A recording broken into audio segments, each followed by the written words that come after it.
Hi friend, I am Anand Jain with total 8 years of IT experience working with large banks like Morgan Stanley, Credit Suisse, currently called as UBS, and list is many more actually.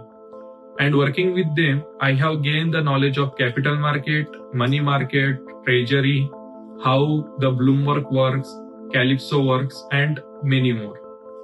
And at the same time, with 8 years, I am experienced trader and learning as an investor also, giving the guidance on how the professional should invest and trade. So many of you heard about the future, option, capital market, stock market.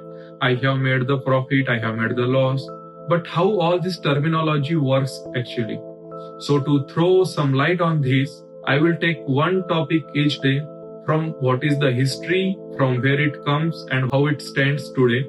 In between, if you have any special doubts or any topics in your mind, you can just comment down and I will throw light on that topic first.